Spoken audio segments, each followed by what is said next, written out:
जय श्री राम। आज मैं आपको जन्म कुंडली के फलित से जुड़े हुए कुछ महत्वपूर्ण सूत्र बताऊंगा जो कि अपने आप में बहुत ही खास हैं। इन सूत्रों में बताए हुए योगों का निर्माण यदि किसी भी कुंडली में होता है तो निश्चित मानिए जो फल इन सूत्रों में बताए हुए हैं वह व्यक्ति के जीवन में घटित होते हुए आसानी से देखे जा सकते हैं।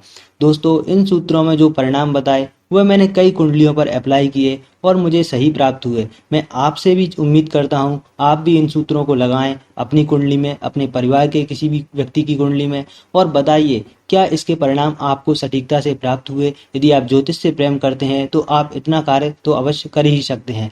मैं चाहता हूँ कि ज्योतिष की जो छवि मलिन हो चुकी है और जो विकृति आ चुकी है उसको हम रिफाइन कर सकें और ज्योतिष की सही रूप में हम सेवा कर सकें, कुछ कार्य कर सकें। इसके लिए मैं आपका भी सहयोग चाहता हूं। तो चलिए शुरू करते हैं अपने इस वीडियो को। यदि आप अपनी जन्म कुंडली अथवा ज्योतिष से संबंधित कुछ भी प्रश्न पूछना चाहते हैं या डिस्कस करना चाहते हैं तो स्क्रीन पर दिए हुए व्हाट्सएप नंबर पर मुझसे संपर्क कर सकते हैं। तो चलिए बात करते हैं आज हम अपने पहले सूत्र की, जिसमें कहा गया है यदि शनि लग्न में स्थित हो और वह बलवान हो, यानी कि अपनी राशि में हो या उच्च राशि में, अथवा कह सकते हैं कि एक शुभ स्थिति में शनि पहले भाव में हो और गुरु केंद्र अथवा त्रिकोण में हो, तो निश्चित ही व्यक्ति को पैतृक संपत्ति प्राप्त होती है। यह सूत्र बहुत ही सरल है।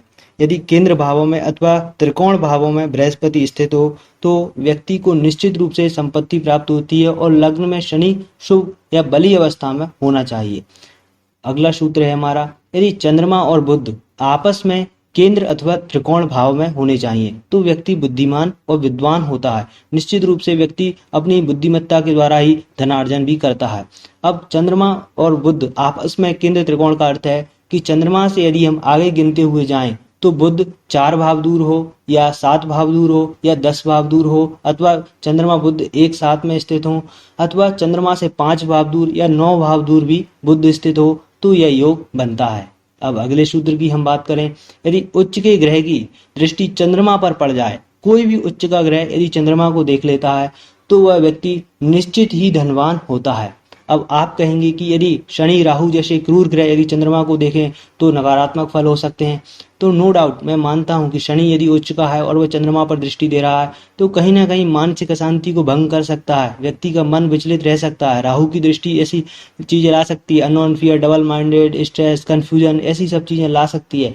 परंतु इसका यह अर्थ बिल्कुल भी नहीं है कि व्यक्ति धनवान नहीं होगा। यहाँ पर हम फाइनेंस की बात कर रहे हैं, आर्थिक स्थिति की बात कर रहे हैं। यदि उच्च का ग्रह चंद्रमा पर दृष्टि देता है तो निश्चित मानिए व्यक्ति धनवान होता ही है अपने जीवन काल में। अब अगले सूत्र की हम बात करें, यदि सूर्य आपकी कुंडली में कहीं भी स्थित हो और उसके दोनों तरफ कोई भी ग्रह स्थित हो, चंद्रमा को छोड़कर कोई भी ग्रह स्थित होगा, तो व्यक्ति यह देखने में मिलता है कि व्यक्ति तीव्रता से बात करता है, यानी कि व्यक्ति का जो स्वर होगा वह उच्च होगा, ऊंची आवाज में बात करने वाला व्यक्ति होगा और व्यक्ति अपने जीवन काल में निश्चित रूप से सफलता को प्राप्त करता है और आर्थिक स्थिति व्यक्ति की बहुत अच्छी रहती है। या हम कह सकते हैं एक सामाजिक स्तर से जो एक अपर मिडिल क्लास है या अपर क्लास है, उस स्तर की छवि व्यक्ति की समाज में रहती है, यह देखने में मिलता है। और ऐसी वास्तविकता में भी व्यक्ति के पास इतना ही धन होता है। सूर्य के दोनों तरफ कोई ना कोई ग्रह होना चाहिए सिवाय चंद्रमा के। राहु केतु को भी हम एक्सेप्शन के रूप में ले सकते हैं। अब अगला योग है हमारा, यदि लग्नेश कुंडली में जो पहले घर का स्वामी ग्रह है वह 12वें घर में चला जाए, यानी कि 12th हाउस में चला जाए, तो यह देखने में मिलता है कि व्यक्ति के कई बार अपने जीवन में शत्रु अधिक होते हैं और व्यक्ति पर एक ना एक बार कोई झूठा आरोप, लांछन इत्यादि लगता है, जिसकी वजह से व्यक्ति की छवि भी खराब होती है।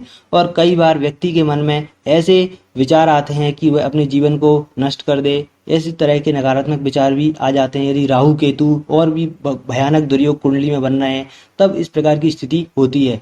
और कई बार व्यक्ति का मन अपने जन्म स्थान को छोड़ करके दूर जाने का भी होता है। ऐसा व्यक्ति के मन में रहता है कि वह अपने शहर से दूर जाएगा तो निश्चित रूप से तरक्की कर पाएगा, या बाहर की चीजों में, बाहर के शहरों में जाने का मन व्यक्ति का अवश्य ही रहता है।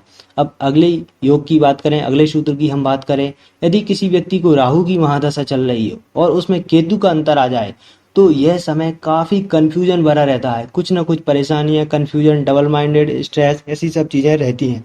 तो मेरा आपसे निवेदन है कि इस दशा अवधि में कोई भी महत्वपूर्ण निर्णय ना लें, जैसे कि विवाह इत्यादि। ऐसे कोई भी इम्पोर्टेंट डिसीजन है वह राहु में, केतु के अंतर में आपको अवॉइड करना। चाहे कोई भी लग्न हो, कोई भी ग्रह स्थिति हो, यदि आपको राहु में केतु का अंतर चल रहा है तो यहाँ पर समय उलझनों भरा रहता है, कंफ्यूजन भरा, परेशानी प्रद रहता है और बहुत हद तक चांस होते हैं कि व्यक्ति के निर्णय भी गलत हो जाएं।